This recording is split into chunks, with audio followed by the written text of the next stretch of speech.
On this episode of Tartan Talk, the good folks at Clan Carmichael Radio interview me for their podcast. We chat about how I got into the kilt biz, and we talk about a lot of common questions that people have when they're first getting into wearing a kilt.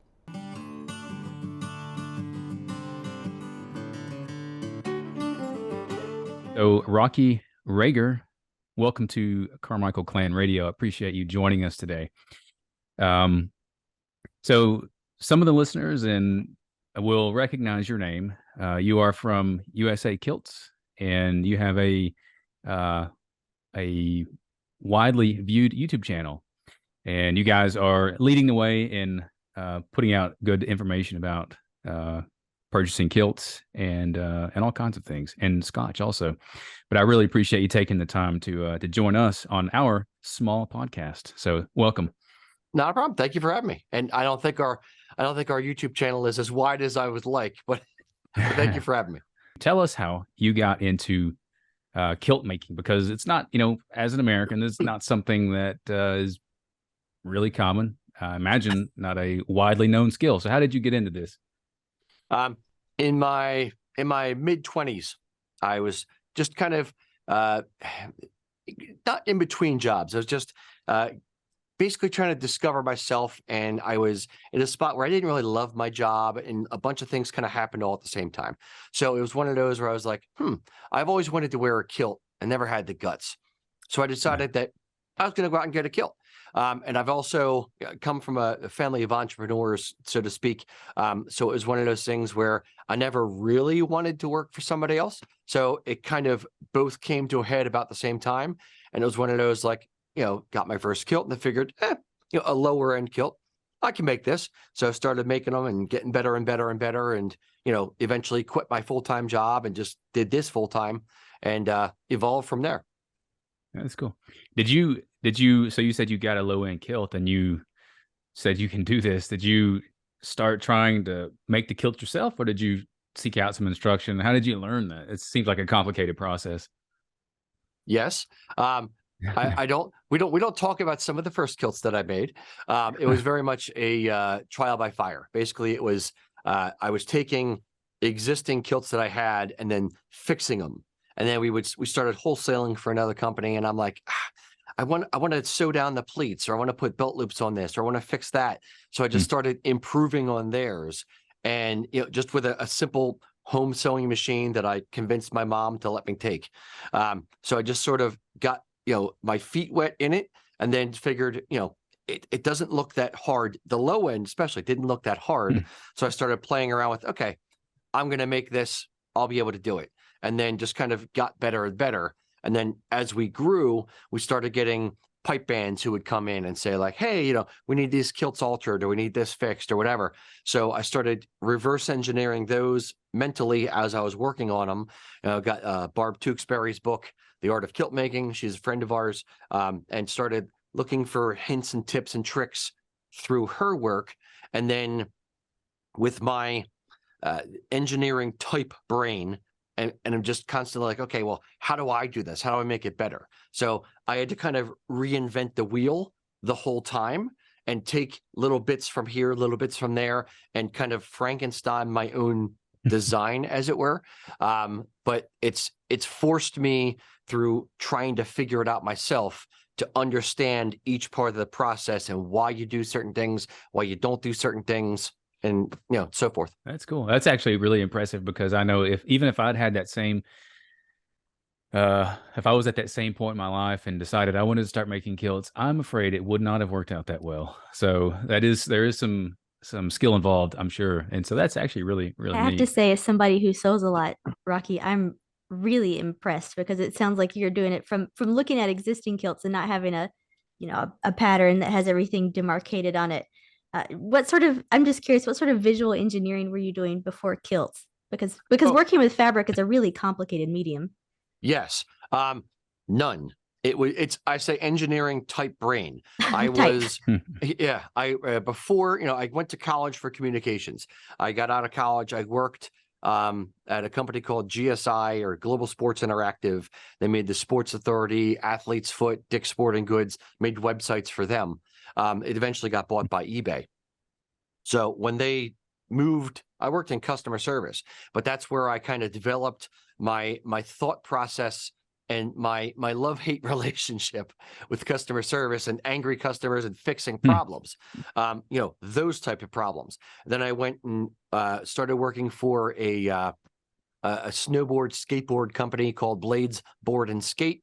And then I started doing kilts on the side, really when I was there essentially full time. And as that business was not having a great time and eventually had to kind of go into bankruptcy, I was about at the point where I was like, I'm going to give the kilt thing a full shot and let's go for it. And I just kind of jumped ship and said, all right, this is now full time. So I got to get really serious really quick. And so all of the kilts are made in-house, right? Correct. Okay. I thought so. Yep. From the low end all the way to the higher end. It's, we're still, a team of essentially 10 or 11 kilt makers in the room in this building making kilts every day. Okay. Well, tell me a little bit about the reason or the whys behind your YouTube channel. I'm going to talk about that just real quick before we move on to talking about what a person would want in a kilt. But what inspired you to start your YouTube channel, and what's the reason, the inspiration behind that? Sure. The impetus of it was really goes back to my customer service. In sitting in a call center every single day, either talking about products and answering questions about products or dealing with problems. I realized from the get that I did not, if I have good customers, or excuse me, if I don't screw up, I don't really have to have good customer service. So I just won't screw up. I'm going to do everything as well as I can do it.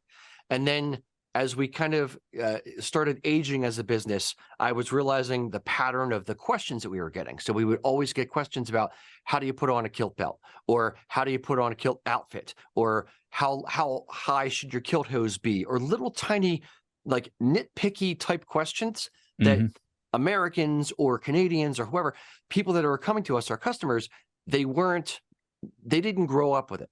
They didn't, their dad didn't tell them how to get dressed in the kilt. They had to kind of figure it out for themselves. And that was me. I didn't come into this with all that knowledge. I had to figure it out every step of the way through essentially an insatiable appetite for all things kilts and Celtic related. So what I ended up doing was I said, okay, I'm answering the same questions. I should just make videos. I'll make a few videos answering the top, 15 questions that we get. And then when somebody emails and says, hey, how do you put on my kilt belt buckle? I can just say, hey, I have a very long descriptive video. Here's a link to it. Go check it out. I answer that exact question. And it's one of those things where it kind of, that was the aha moment. As I was doing those, I was figuring out oh, people need help with this stuff. People need a bit of guidance, and I can give them that in video form versus one-on-one, where I can actually just upload it and anybody can see this stuff. Saving everybody a lot of time, I'm sure. It's your business. Yeah.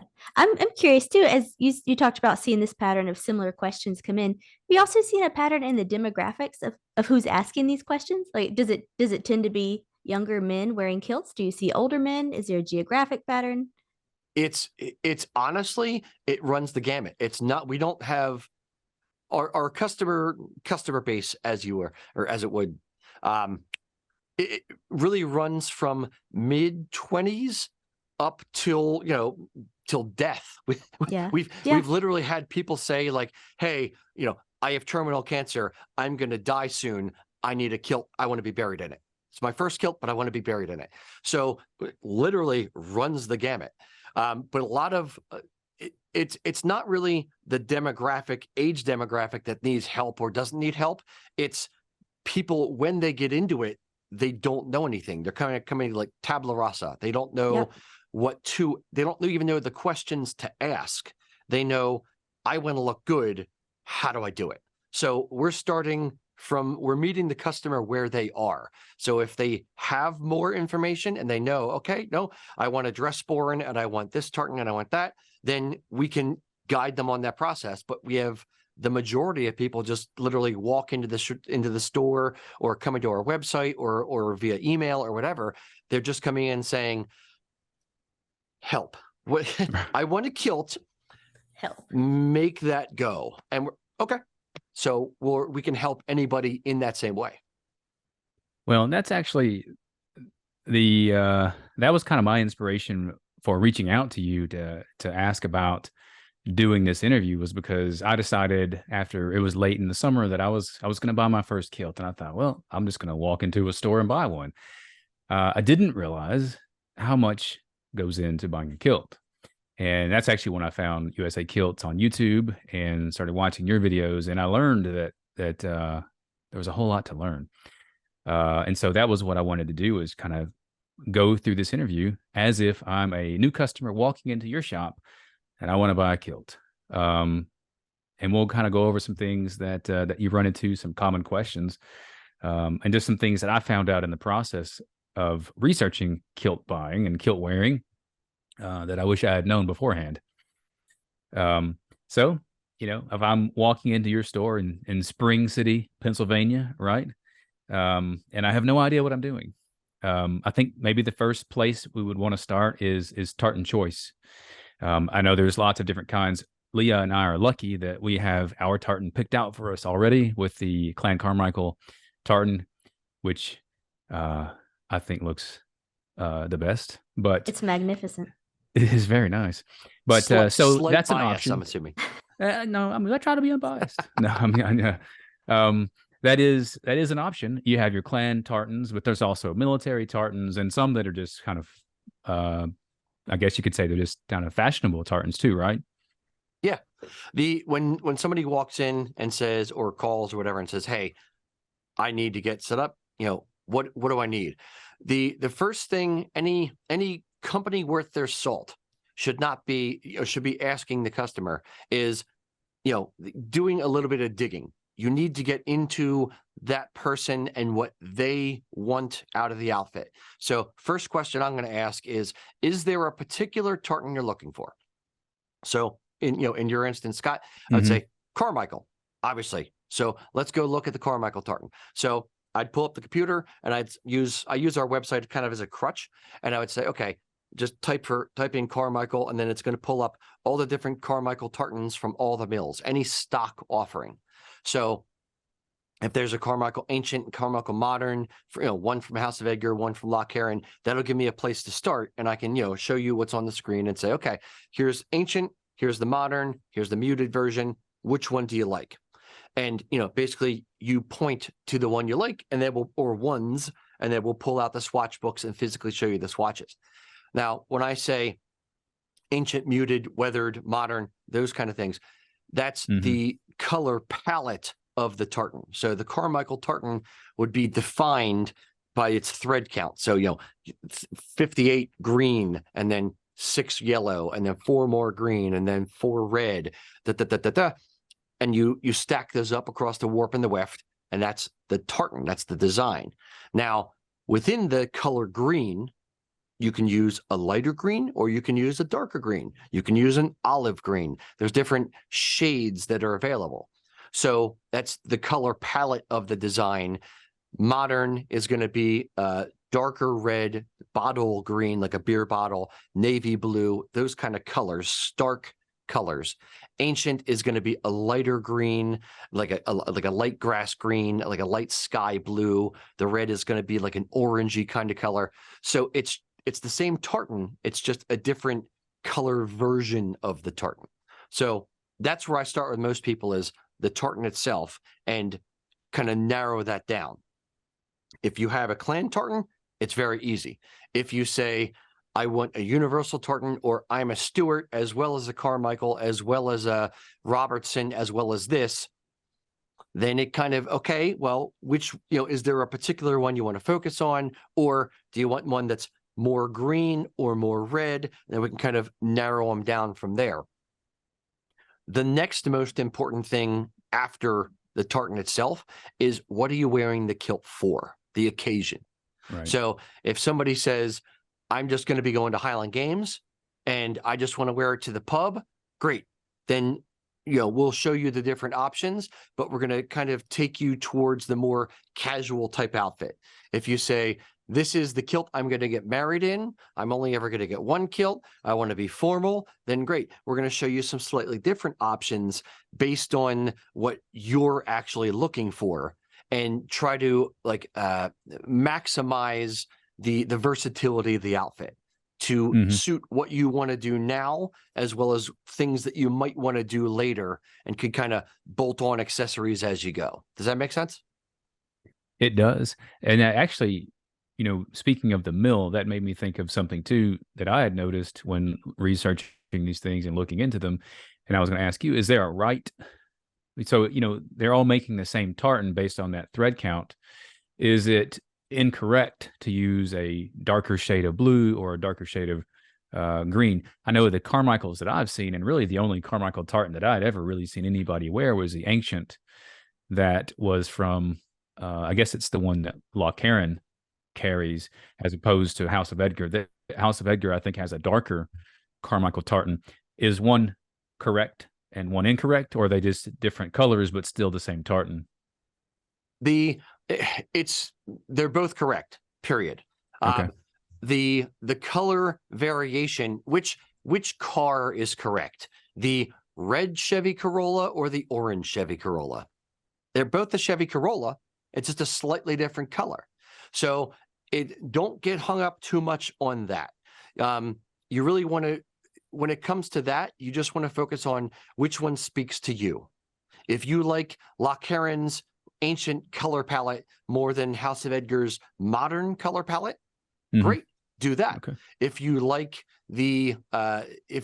a going beyond Carmichael, if you like a hunting version of your tartan versus the red version of your tartan, like Robertson, for instance, has a Robertson red and they have a Robertson hunting. So if you want to be bright, bold, red, stand out, great, get the red. If you're like, I prefer the darker colors, then great, get Robertson hunting. And then within hunting, you'll have the options of the ancient color palette or the modern color palette. And then modern is going to be a little bit darker, ancient's going to be a little bit lighter. So there's no wrong answer. There's no right answer. There's your answer. Okay. Rocky, I'm wondering, is there potential to have a wrong answer for what people shouldn't wear? Like, I mean, a kind of obvious one would be, it's probably not a great idea to wear a clan tartan that you have nothing in alignment with. And definitely I would think that'd be true as well as like military tartans. But what would be some faux pas you might suggest to new kilt wearers? Sure. Like, don't buy this if it doesn't pertain to you. Sure. It is a mixed, very, very mixed answer.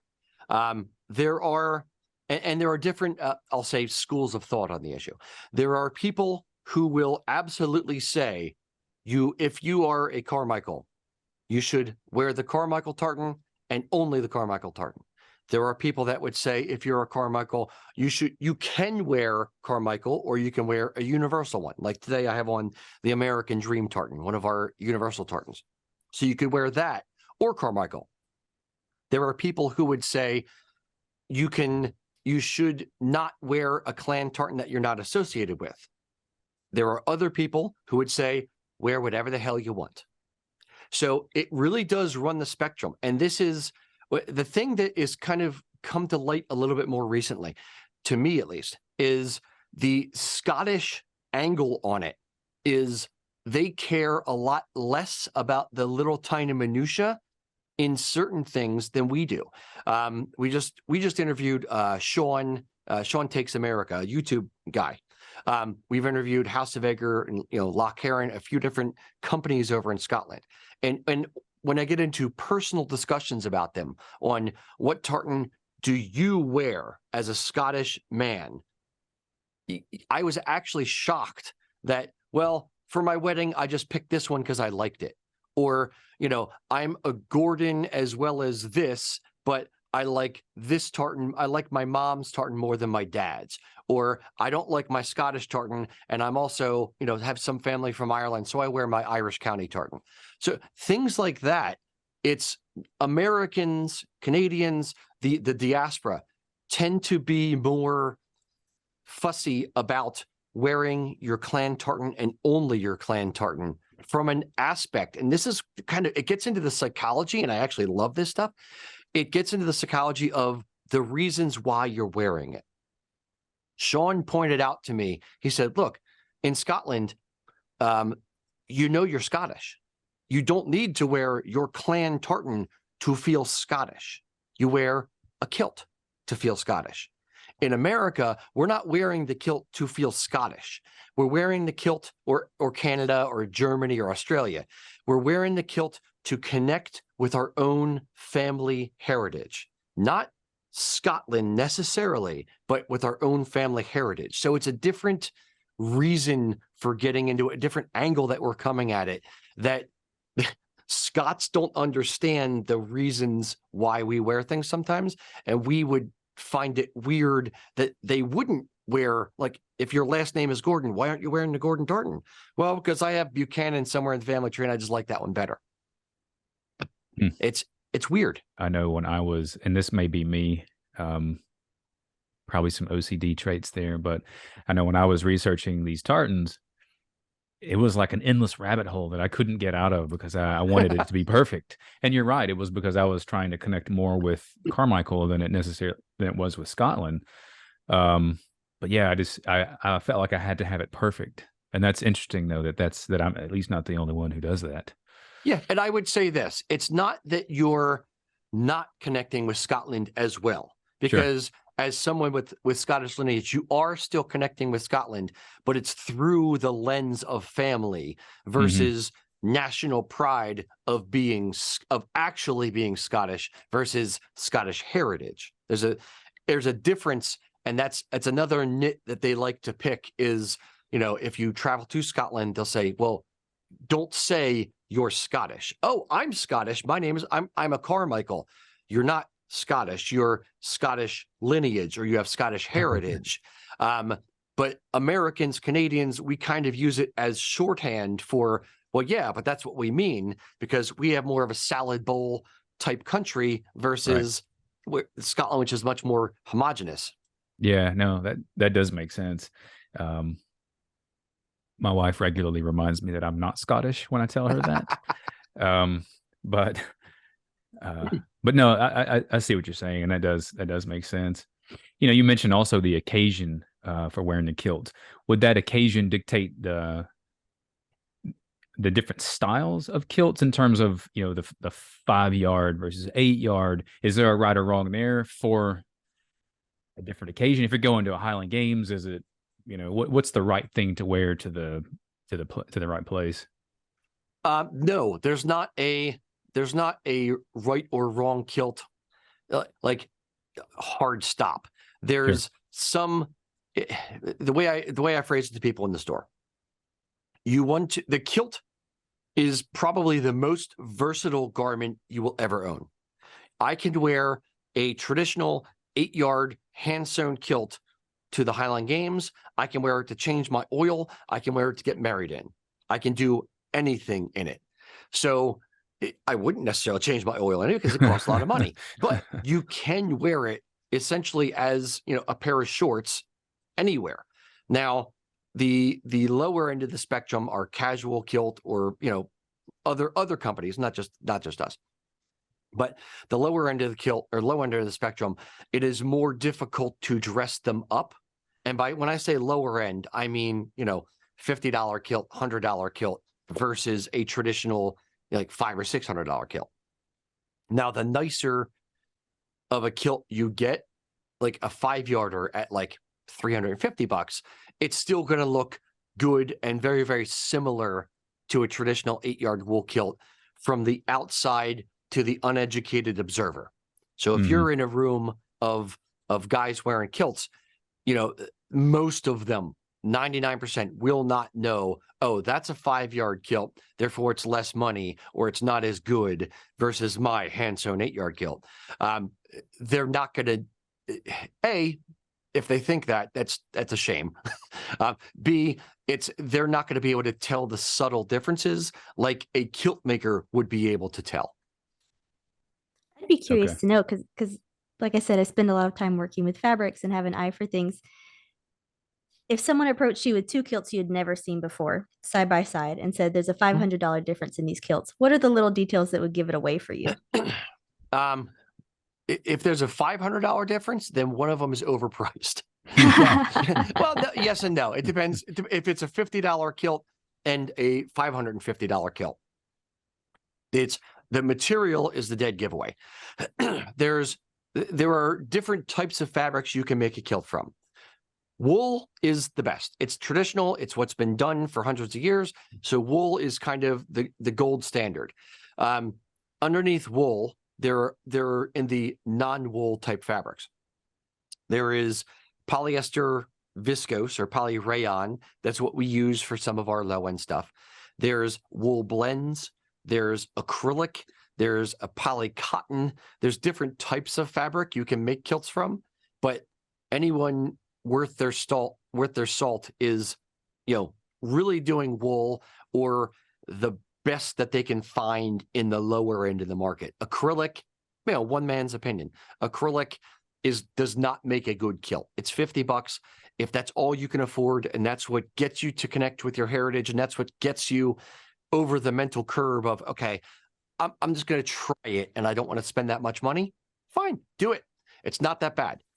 But if it gets you into the market, or into the heritage, but you will want to upgrade then. After you've done it, after you've worn it 3, 4, 5 times, and you realize, okay, I can wear this out. I will wear this to date night. I will wear this to church. I will wear it for my wedding. Then you start thinking, all right, maybe I'll get a nicer one. That's why I always say to people, start with the nicest kilt that you can afford. You don't want to mortgage your house, but you do want the nicest kilt you can afford because that's the core. That's the base of the outfit. And if you start with a good kilt, you can dress it up or down, but in the lower end, it's more difficult to dress an acrylic kilt up for a wedding, let's say. Since we're talking about fabrics, I know there's different weights of wools also.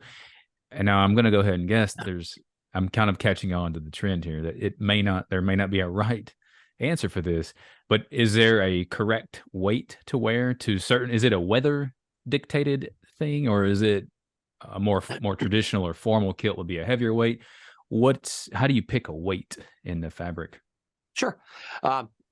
The wool from Scotland comes in essentially 3. You can go a little bit heavier, a little bit lighter, but the material that like Loch Carron, House of Eggers, Strathmore, Martin Mills, the weights that they are selling, typically 10 or 11 ounce, and that's generally considered women's wear, i.e. kilted skirts or hostess skirts or Fiona skirts, things that a lighter weight fabric and a softer fabric would do a little bit better for. Women shave their legs. You don't want to get too itchy.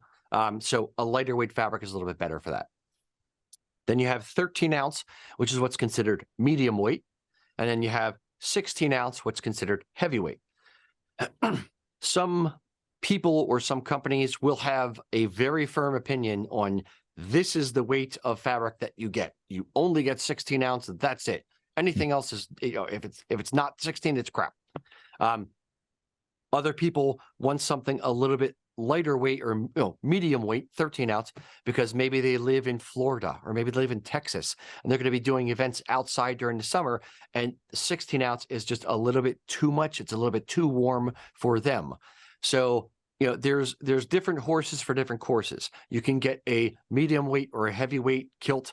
We tend to shy away from people getting an 11 ounce kilt or a 10 ounce kilt because it's a little bit too light. It doesn't hang and swing quite as nice.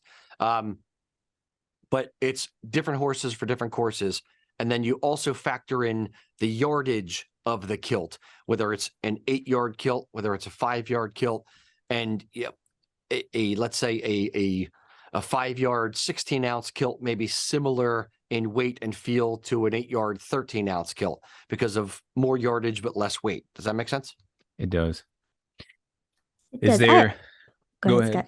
Well, I was going to ask just real quick, since we're talking about the yardage, if I'm this customer coming in and I don't know to get a 5-yard or an 8-yard kilt, how do you decide that? Is it just or what is that? What is the difference? I actually wondered that. Is the difference in the pleating, or is the difference in where does that occur? That seems like a lot of fabric to just shave off and still have a complete kilt. But how do you choose between the two of those things? A 5-yard kilt typically, and I'm giving you customer rationale in this as well. Right. There's a couple reasons why someone would want a 5-yard over an 8-yard. First, the 5-yard kilt is going to be less expensive. There's less labor involved in making it, and there's less fabric involved in making it. So if you think of it this way, for your kilt, it's when you're putting on a kilt, you have the under apron and you have the over apron. Each of those is, for rough math, let's say it's a yard each. In a 5-yard kilt, you have 1 yard, 2 yard in the front, then you have 3 yards stacked up across the back. In an 8-yard kilt, you have 1 yard, 2 yard on the front apron, and then 6 yards stacked up across the back.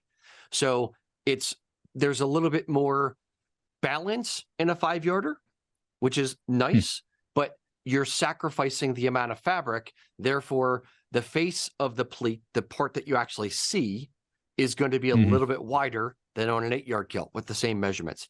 The depth of the pleat is going to be shallower on a 5-yard than it is on an 8-yard, because you're taking math and just balancing things. So if you're sacrificing, the amount of yardage, then the depth of the pleat, the face of the pleat, has to also be sacrificed. If you have more yardage, then you can get a kilt pleated fully to the set. You can get a kilt with deeper pleats. You can get the narrower face on the pleat. So there's trade-offs, and one of those trade-offs is the cost as well. Right. And that actually answers my question really well too, because it makes total sense. And that's what I wondered, is if it was just a difference in how they fit all the fabric into the pleats, or if it was somewhere else. So I understand what you're saying. That's cool. If you go ahead, I'm sorry. I was going to say, I've never worn an 8-yard kilt before, but I'm imagining if you have 16-ounce wool and 6 yards of it on the back of your hips, it would be a little bit of an adjustment to wear, I would think. I mean, like for a female, that would feel like wearing a bustle, like a lot of weight on the back. What's that like for a man the first time putting that on? It depends. Is it an off the rack kilt, or is it one that is tailor made for you? If a kilt is properly made, it is, men, believe it or not, most men have hips. So somewhere the kilt is still meant to sit, kind of think of it as an inverse cone, or as a cone. Yeah, inverse cone. It's meant to sit on your hips. So it tapers in the upper portion of the kilt, basically what's called the fell. So the widest part of your butt up to just above your belly button, with a part that's actually sewn down, that is tapered to fit you. So it shouldn't feel like it's like you're leaning back and it's pulling you backwards kind of thing. That would be odd. Does that make sense? Yeah, that does make sense. So because it would be snug on you, and so the weight would be distributed evenly around your hips, your midsection. Correct. Thank you. That's helpful. Yeah. I have another question you mentioned earlier about different horses for different courses. Let's just assume the horse is a different gender here. So increasingly over the past 10 years when I visited games, I see women wearing kilts, not pleated skirts now, but full-on kilts with sporrans. And my personal opinion, it's not my favorite. I like men to have their thing and to look really good. But we haven't really filled the gap with something that looks really good for Scottish heritage women. What sort of things do you generally see women coming in to purchase tartan material with? Sure. And what do you think is really good? Is there anything new being developed that women could get excited about wearing? Sure. Women's fashion is much more forgiving than men's. So let's define kind of the typical things that a woman would wear in expressing her heritage in tartan. A hostess skirt and a kilted skirt are very similar. A hostess skirt is essentially an ankle length kilt with shallow pleats pleated across the back, front apron flat. A kilted skirt is like mid-calf length. It's below the knee for sure, but mid-calf length, similar type construction. A Fiona skirt is pleated all the way around. And then for women, and that's essentially mid-calf as well. And then for traditional, you kind of, not really traditional at this point, you jump above the knee and you have a mini kilt. And a mini kilt doesn't have to be a micro mini. It can be just, a few inches above the knee. Increasingly, what I have found is that women bagpipers obviously have to wear a kilt because it's part of the uniform, a traditional to the knee man's kilt because it's part of the uniform. But we get a lot of, let's say, women in their 50s is kind of where it starts, where maybe they're fun, outgoing, upbeat kind of gals, but they don't want to do a matronly type skirt or something that is below the knee because they want to be freer and jumping around and dancing and stuff, but they maybe feel a little bit self-conscious because of age and may think, well, maybe it's age inappropriate to wear a mini kilt at 55. Maybe I should just do like a knee length one or something that's around that area. To my trained eye, it looks a little more masculine. Yes, because that's where a kilt should be, is, on a man to the knee. That said, women are going to do what women are going to do, and they're going to play with it a little bit as a fashiony way to express heritage, where men are coming at it more directly from a heritage type angle, so they don't really play with the length as much. And again, it's just the way society is in general. It's a kilt is a knee length garment worn by men versus women who are going to, do what they want to do with the fashion of it. Thank you, Rocky. And a very diplomatic answer. Well done. It's well rehearsed. Yes. It actually leads well into my next question too, because that was sort of a I don't want to say a pet peeve, but it was something I noticed a lot. I was at the Stone Mountain Highland Games in, what was that, October. And I noticed a lot of men's kilts below the knee. And so I rushed right to my phone and Googled, where should the kilt come to? And I was pretty sure it was supposed to be at the knee. Is it, can you take us through, I don't want to get too deeply into the fit of a kilt, but, tell us where the kilt should be pulled up to, for one thing. Like, where do you wear the kilt at your waist? I know it's fairly high, as compared to what people are used to with normal pairs of pants. But where does the kilt need to come to? Because I've seen a lot that go pretty low, it seems like. You tell us on that. Where does it need to go? Sure. A few things.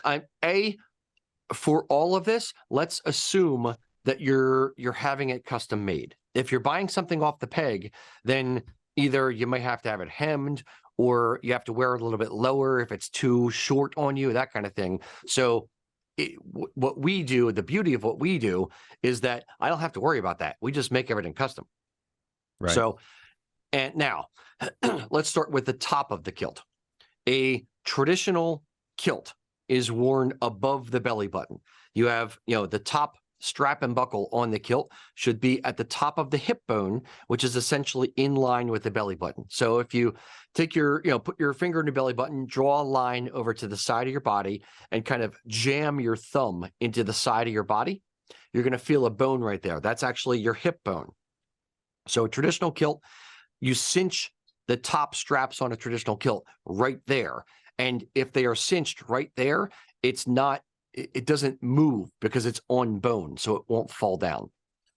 Now, that is high for a lot of guys, because on top of that top strap, you have 2 inches of rise, what's called rise, which is above the top of the strap.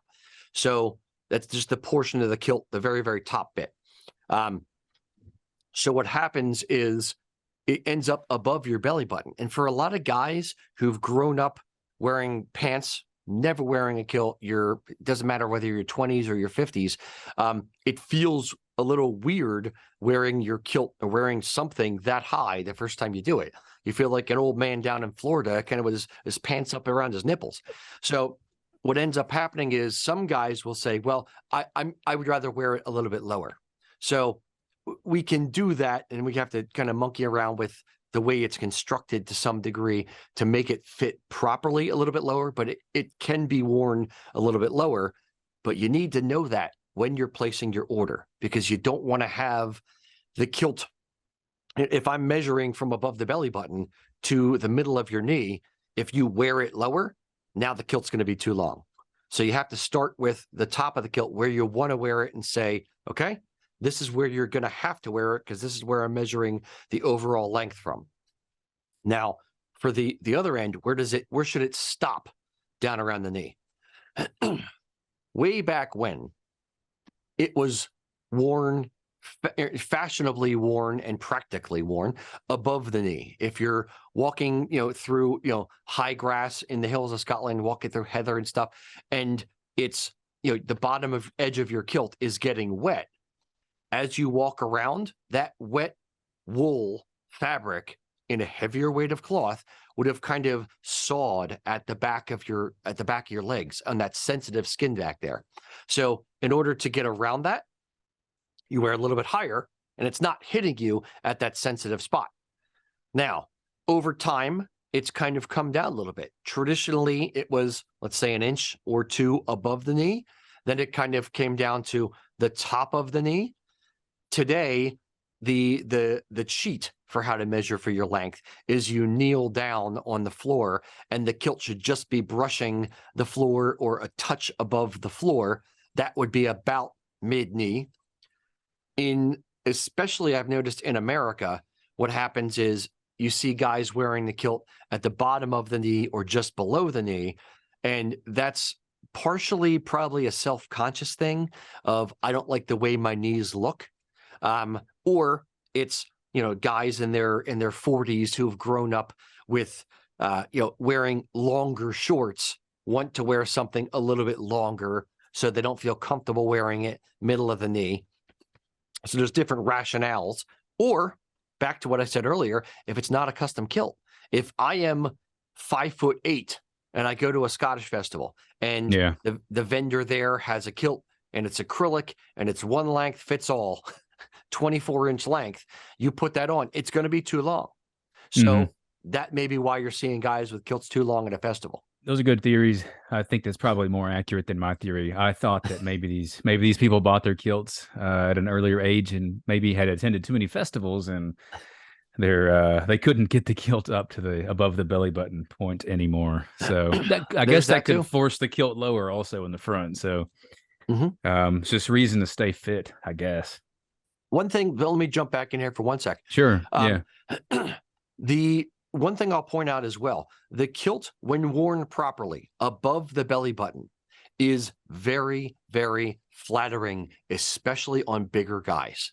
If you are a man of substance, as we say, a bit of girth, if you wear the kilt around the widest part of you, think of yourself kind of like an egg shape. If you wear it around the widest part of the egg, it will hang down straight from that widest point, and it will make the profile and the front appearance much more flattering. If you try to wear the kilt under your belly like you do a pair of pants, what'll happen is you have, what we call Dunlop's disease, where you got Dunlopped over the front of the kilt and it pushes down on the front of the kilt and your hips kind of bring it up in the back. So the kilt ends up kind of, if you think of the person from profile view, it ends up kind of dipping down in the front and up in the back. So it's a bit of an angle. And it looks more sloppy, for lack of a better term. But if you wear it around the widest part, it kind of tucks you in, holds it right there, holds it nice and firm, and keeps, just looks nicer all around. So I guess the good advice would be to a heavier person is just to measure it accurate and where it's supposed to be still, right? Correct. Okay.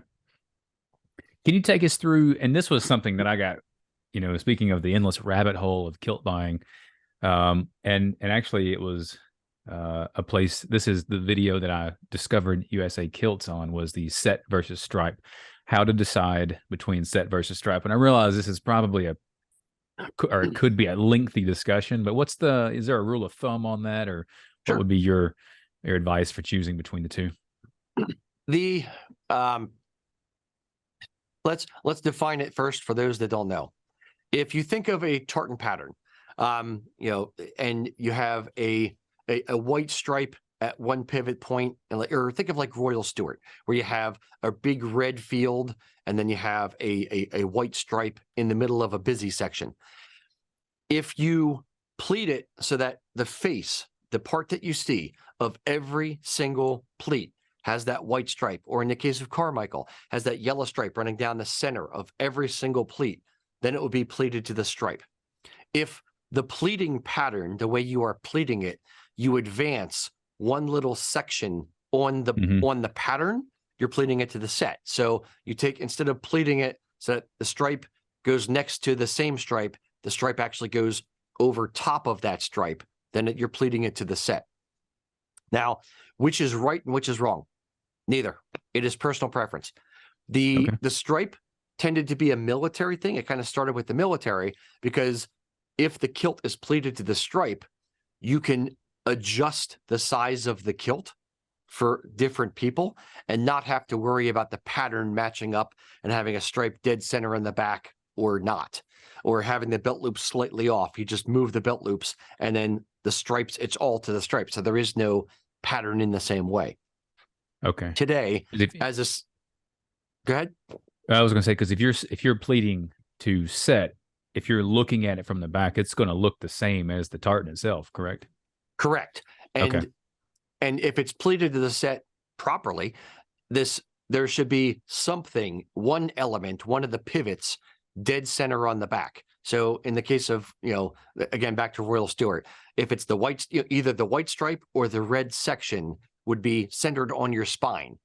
If you lose 2 inches, or if you if you're giving the kilt's a hand-me-down and the person is a little bit skinnier than you, and you have to move the buckles, now it's not the white stripe and it's not the red section, it's kind of right between them is the center of the back. So if you pleated it to the stripe, you could just move the buckles and they'd never know it wasn't made to your measurements. Now, there's no right or wrong answer for how you have it pleated, but there are some tartans that look better to the stripe than others. And to do that, to figure that out, I use what I call the Christmas tree test, where when you're putting lights on a Christmas tree, you kind of squint at the tree and you can see where there's more lights or where there's less lights. You do the same thing to the kilt or to the cloth. You squint at it. And if there's a single element, like, again, that yellow stripe in Carmichael that jumps out, if one element jumps out, great. It would look great pleated to that stripe. If the tartan is a bit more busy and there's a lot going on and nothing really stands out on its own, then it's probably going to be better pleated to the set. Now, every kilt looks fine and great pleated to the set. In my estimation, not every kilt looks good pleated to the stripe. So I kind of discern which ones we would do or not do to the stripe. Okay. Do you find, as the kilt maker, are people usually choosing to go with set just because it's I guess you could say it's a safer bet since all of them look good at, pleated to set? Is that what usually people are choosing? It depends on the model. The only model that we allow a choice on for us as a kilt maker is our 8-yard kilts, because with an 8-yard kilt, there's plenty of fabric, so you can do it to the set, you can do it to the stripe, you have that choice. In a 5-yard kilt, if this gets into the balancing act of the math. So if you have a 5-yard kilt and the set size is, let's say, 8 inches or 9 inches, it's a bigger set size, and you want it to the stripe, then the pleats are going to be really, really wide, because you have for every pleat that the face of every pleat you're seeing, you're using up 9 inches of fabric. So a 5-yard kilt, as a kilt maker, we call cheating the set, or you have to make up your own pattern within the pattern. It's actually a lot more artistry, if you will, in a 5-yard kilt than there is in an 8-yard kilt from a pleating perspective, because you have to get creative with what you're doing. Where pleating to the set or pleating to the stripe, it's very, very easy to produce that, on the sewing machine or by hand. Does that answer the question? It does. And that had me thinking about the yellow stripe in Carmichael, where if you were wanting to order, because I don't think the yellow stripe, I'm not sure what the thread counts are on our tartan, but it seems like that if the yellow stripe is not very frequently appearing, and so it seems like if you wanted a 5-yard kilt pleated to set with the Carmichael, it might not work because, or at least if you were going to try to pleat to that yellow stripe every time, it would require too much fabric, I guess. It does make sense, and I'm kind of thinking through the math of it all, but it does make sense to me.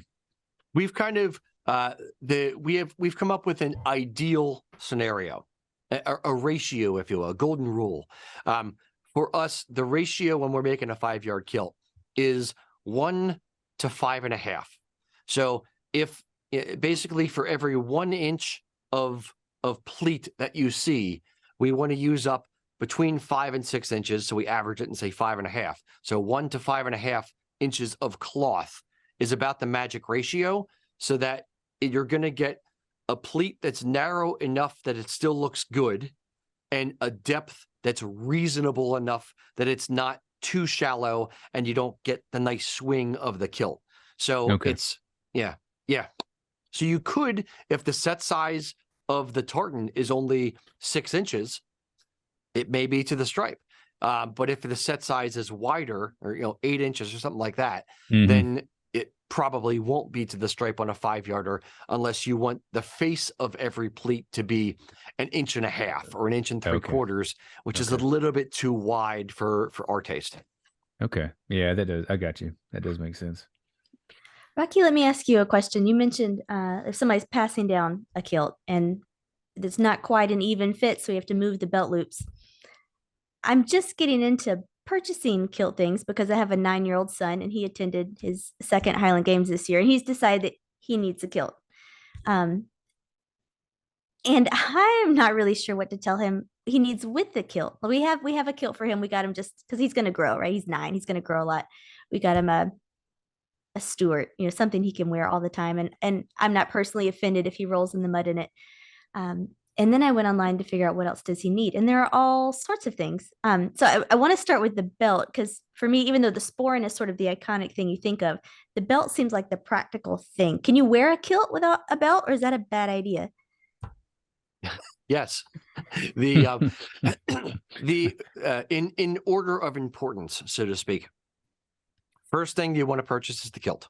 The second thing you want to purchase is the sporran, because you don't have anywhere to put your stuff. Traditional kilts don't have pockets.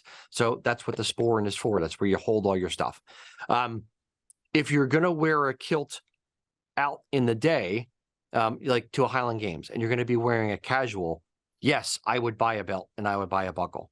If I'm going to be wearing a kilt with a Prince Charlie jacket, like something very formal, so you're going to have a dress sporran or a vest, then you wouldn't wear a belt. So that's where it kind of gets back to the question of what do you want to do as the customer with the outfit, and then building the outfit so that the customer has the most versatility and mix and matching parts that they can in an outfit. After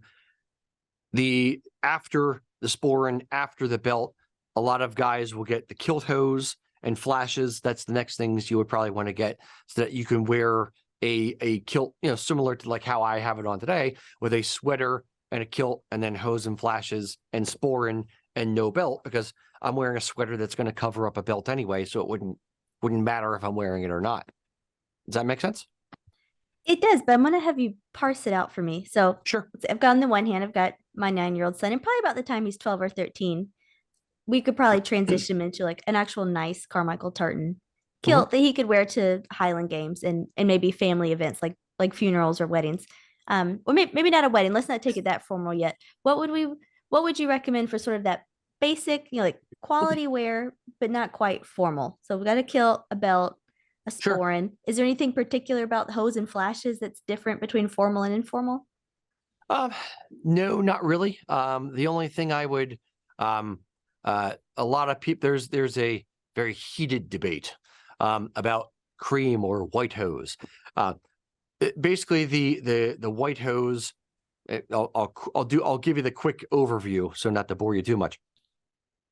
White hose essentially started as a pipe band thing in Scotland in the 1980s, late 70s, and then kind of became the de facto hose that people would get with a rental or a hire outfit over in Scotland.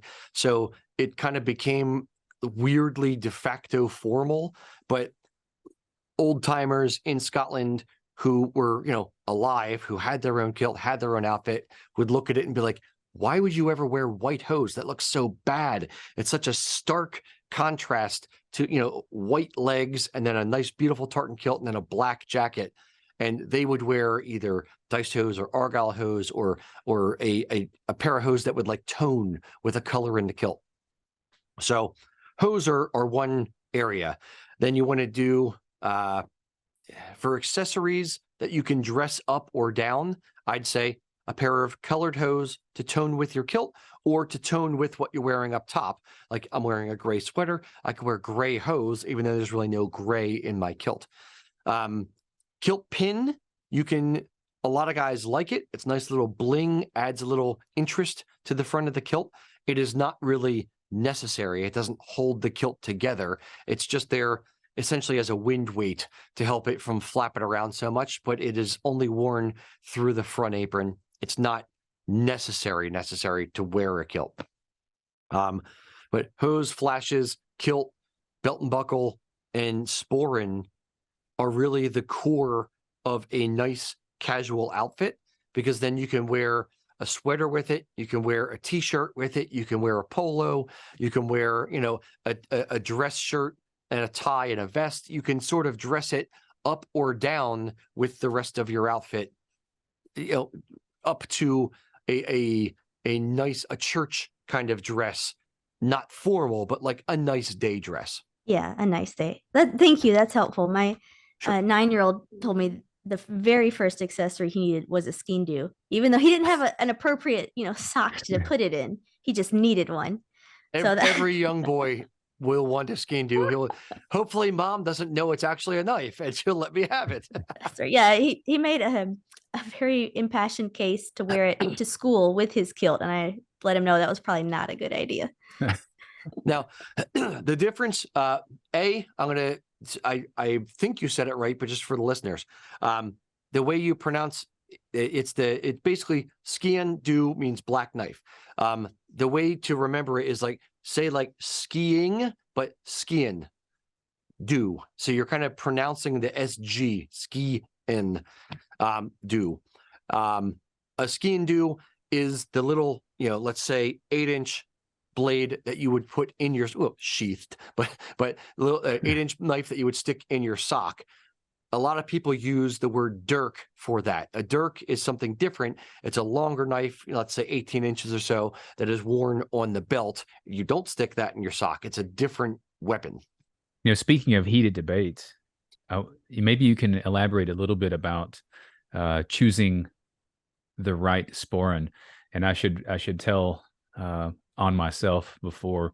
So I had decided that I wanted to be very flashy and wear I'm going to go ahead and say I didn't do this, but I wanted to be very flashy and wear a white fur sporran to the Highland Games with a very casual kilt. As I have learned, that would be incorrect. Can you tell me more about Sure. wearing the appropriate sporran to the appropriate places? Sure. And as an overarching comment, I will say this.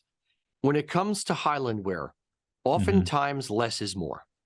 So if I'm going to a daytime event or going to Highland Games or something like that, a plain black dress sporran or a plain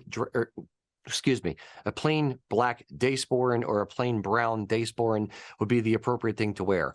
When I say day sporran, picture in your head sort of a capital D and turn it so the flat part's on top and the round part's on the bottom. That's a day sporran.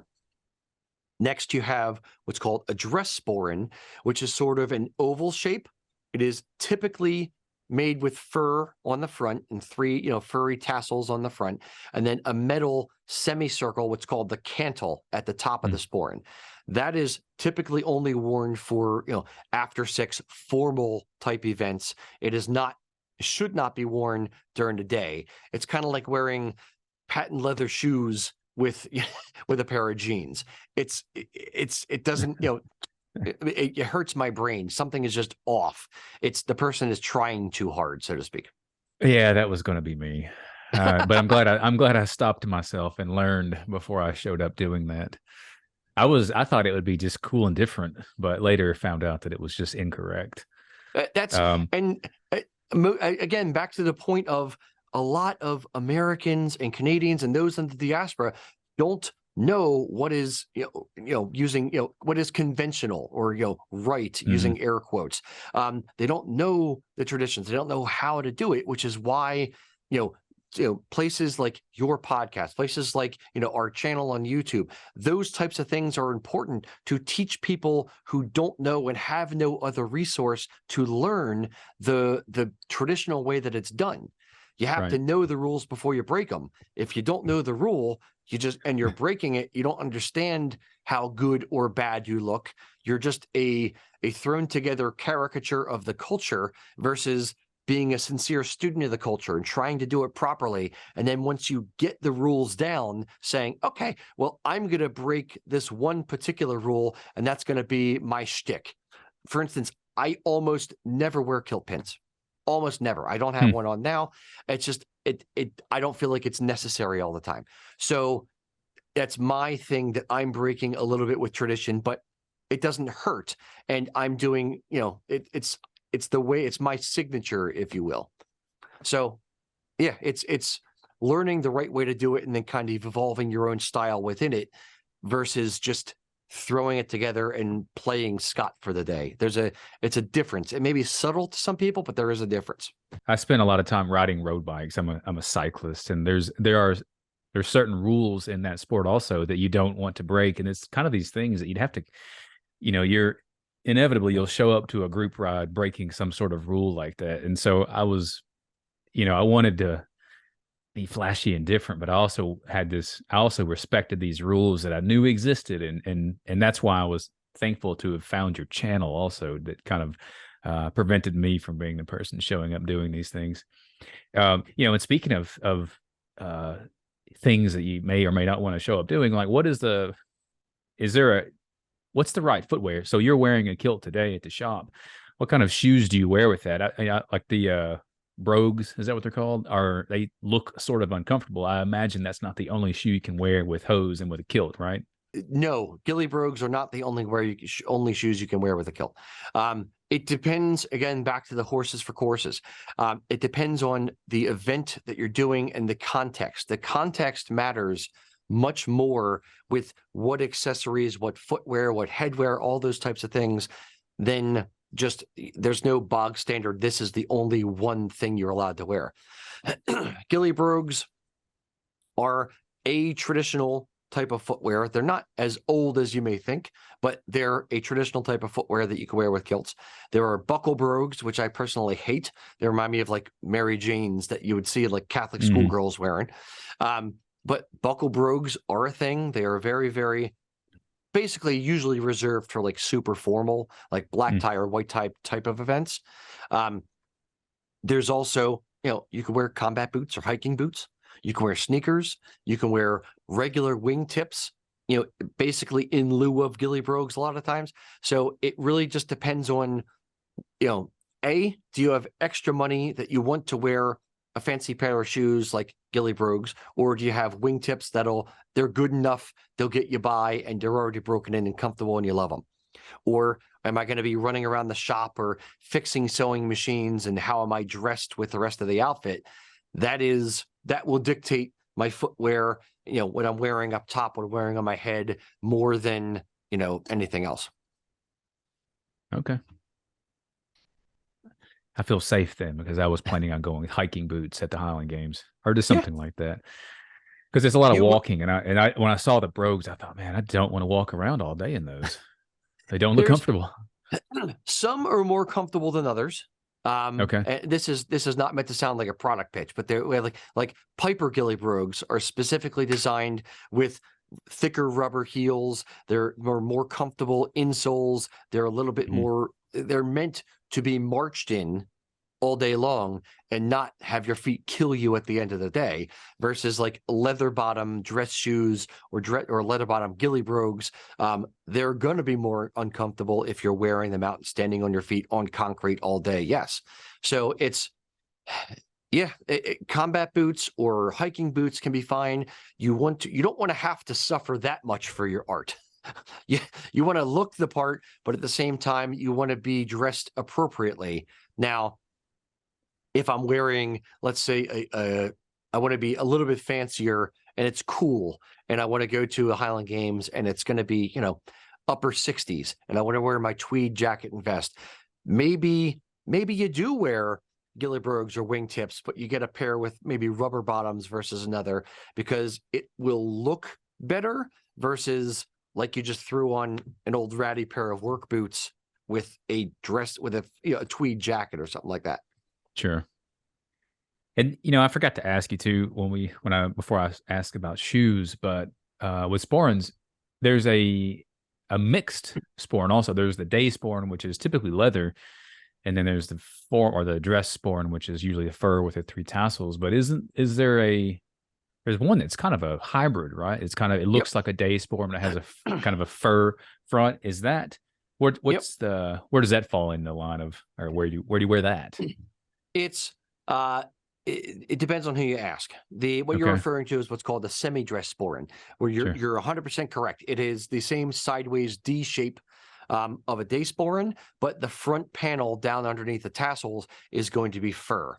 Now, it depends on who you ask, whether it's an abomination or a great way to split the difference and only get one sporran. So those started appearing, I want to say, in the 1950s-ish. There was kind of an earlier version of it that's slightly different, which is like a slightly fancier day sporran, but it kind of evolved into the tassels, like the metal tassels and the metal bells that go over top of the fur on a dress sporran. Whack those on the front of a day sporran, slap some fur in the front, and we're going to call it a semi-dress. So you can wear it for fancy stuff or for day wear. Well, it's not great for day wear because it looks like you're too dressy, and it's not quite appropriate enough for formal. So it splits the difference, but not great for either one. Okay. Yeah, it's neither formal nor casual. Yep. I'm assuming that animal head sporrans are also out. I was not going to do that, but I've seen those, and I'm genuinely interested in these. Sure, Not those in are a good what's way. called. Those are what are called either full mask or head-on sporrans.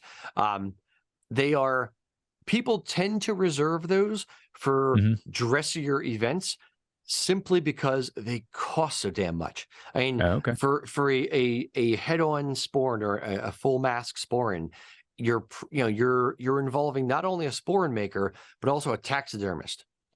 Right. So those typically run like $600 and up. So if you're spending $600 on just the sporran, just the bag in the front, you're not going to want to risk spilling beer on it. You're not going to want to risk grease dripping on it and things that you're typically going to see at Highland Games. But if it's maybe a nice burn supper, or if it's a St. Andrew's dinner or a wedding or something like that, where you really want to stand out and be the king peacock in a room of peacocks, then you break out the head-on sporran. Question about those. I'm a big fan of the head-on sporran, especially like a nice badger or a fox.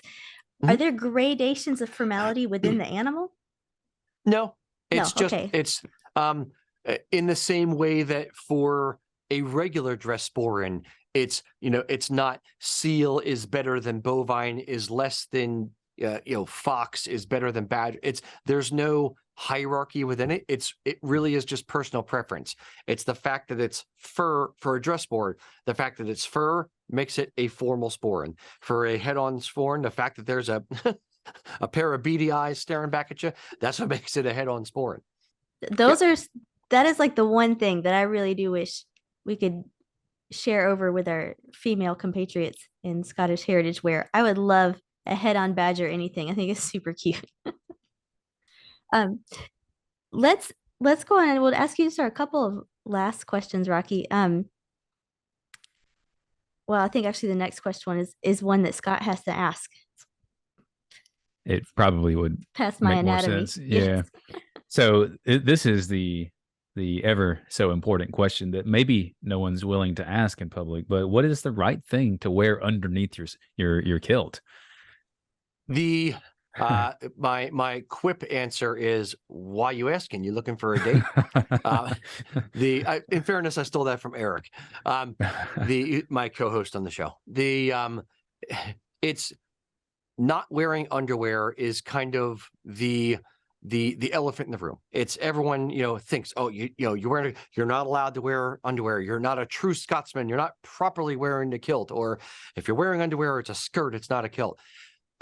It depends on it. Like, use common sense. There's even an article that it's on the Scottish Tartans Authority. I think my friend Brian Wilton wrote it. Talking about essentially this misnomer, saying, oh no, you don't wear underwear under the kilt. Bollocks. No, it's not true. You can wear underwear underneath the kilt. When you rent a kilt in Scotland, they beg you.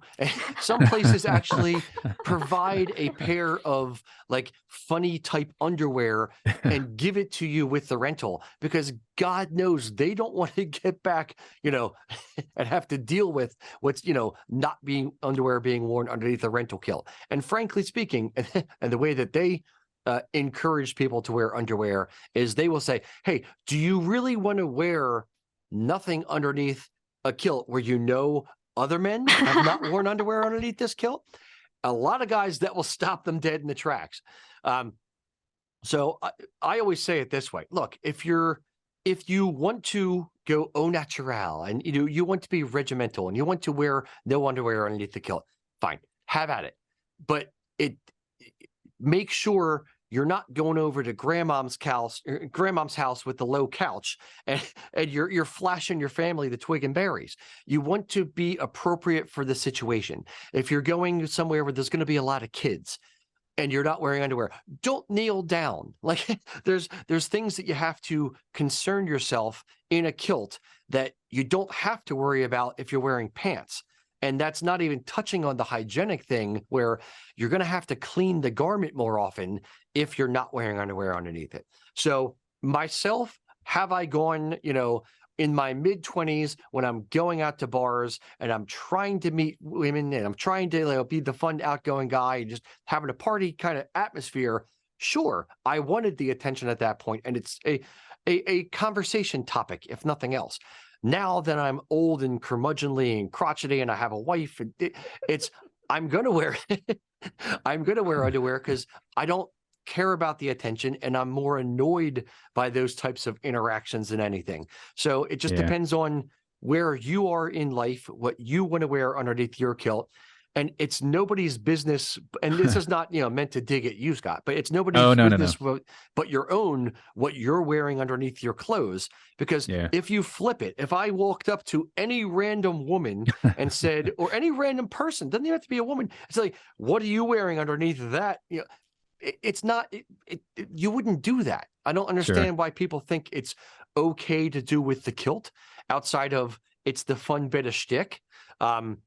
Well, that's what it seems like, though, that every time I talk about a kilt, I teach high schoolers. And so I'm sure it has to do with their age also. But if I ever talk about kilts, it's just something that is inevitably will be asked. Like, oh, what do you wear under a kilt? And it's like, well, and what you said about just hygiene makes the most sense. Like, I'd never really thought about that, but I wouldn't want to wear a kilt. If you were renting a kilt, I would hate to rent a kilt that someone had worn sans underwear before. So hard pass on that. Now, I'll be wearing underwear with mine. I will say this. I will give a little bit of leeway to people who ask the question, because it could also be a matter of they want to talk to you when you're wearing a kilt. Yeah, that's different. That's something that they don't see every single day.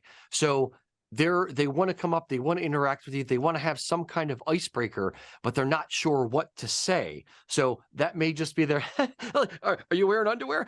And that's their subtle way of saying like, hey, I know that's a kilt. I know you're not supposed to wear underwear. That's a thing I've heard about the kilt. This is my way to start talking to you.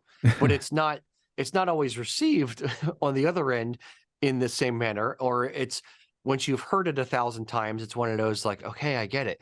But it's just the way, or somebody walking up to you and saying like, it could be akin to somebody walking up and saying, oh, are you Scottish? And are you from Scotland? And just wanting to start to talk to you because they want to interact with that guy who's wearing that thing. Yeah, and that seems to be, I don't know if it was because of Braveheart or for whatever reason, but that seems to be what it is. It's just like that's the question that people think of automatically when they see a kilt. Is that's what you're supposed to go find out if they're wearing underwear or not, or at least that's the icebreaker. I think that it does make a lot of sense. So, well, Rocky, go ahead, Leah. I was just gonna say, Rocky, thank you for your candor in that question and many other sensitive questions. We know that your YouTube channel goes even more in depth into these topics and on the specifics of wearing a kilt and making kilts. Do you want to share us where people can find you if they want to learn more? Sure. We have YouTube channel. Just Google, USA Kilts YouTube, and we'll pop up. We have a show that we do once a month on live. We broadcast it live to Facebook. We broadcast it live to YouTube, Twitch, and TikTok as well most of the time. And then we literally just answer questions. So, you can jump in the comments, ask a question, and we have somebody sitting on the other side of the screen who's reading questions to us during that show. We also produce like content and heritage and history pieces on our YouTube. We do interviews and stuff like this. Usually I'm on the other side, but we do interviews like this. We just started a new pillar of content doing that. We have a Facebook page. We have an Instagram page. We're even on TikTok. So we're kind of anywhere where you can consume media. We are trying to be there, blabbing about kilts. So I'm glad your communications degree came in handy after all. I'm real thankful that you're doing that too. And I think that, what you said earlier, that, Americans and the diaspora, we're so far detached from Scotland that, we don't have the access necessarily. We don't grow up with that tradition. I didn't. And so it is nice to see you guys out there putting good information out online and on social media and every place you can think of. I think that's really cool that you guys are doing the live Q&A sessions also. But I think it's great that you're doing that, and we're trying to do something like that with Clan Carmichael and putting good information out, about kilts and about Scottish history and in particular the Carmichael history. So from our clan to you guys at USA Kilts, we really appreciate you guys putting out all the good information and helping people look good when they show up to Highland Games. We're doing our best, and I will give you a pat on the back as well. This whole thing, whether it's clan related, whether it's culture related, whether it's kilt related, it all boils down to community and building the community and making sure that people have a voice, people have access to the knowledge, and that we are memorializing the knowledge and passing it on. Because if we don't pass it on, if we don't get younger people involved in it, if we don't, push the ball forward, so to speak, it will get lost and people will, disconnect with that. And after you skip a few generations, it just kind of goes away. So what you are doing, what we are doing is very important. And this is not meant to be a pat on the back. This is the reason we're doing it, is to build the community and to allow people to have access to these things and to express themselves and find their own way within it as much as anything else. Yeah, I love it. I appreciate it. That's awesome. And I appreciate the compliment to us too. I know it's, Leah and I got involved in Clan Carmichael a few years ago around the same time, and being, what do you think, Leah? Maybe we're quite a bit younger than the average Clan Carmichael member, but we wanted to bring 35 some average years. Yeah. We wanted to bring some new energy and new ideas into it. And so I appreciate the compliments from you guys too. Yeah. So that means a lot to us. You need that. The thing that I find is that a lot of people get interested in their heritage a little bit in their mid-20s, maybe when they're getting married or if they've grown up with it. But a lot of people start getting interested in their heritage once their parents get old or die, unfortunately. And then that knowledge and that family history is lost forever. So getting involved in the heritage and getting younger people involved matters so much more, because you can get more out of it the younger you get into it. Yeah.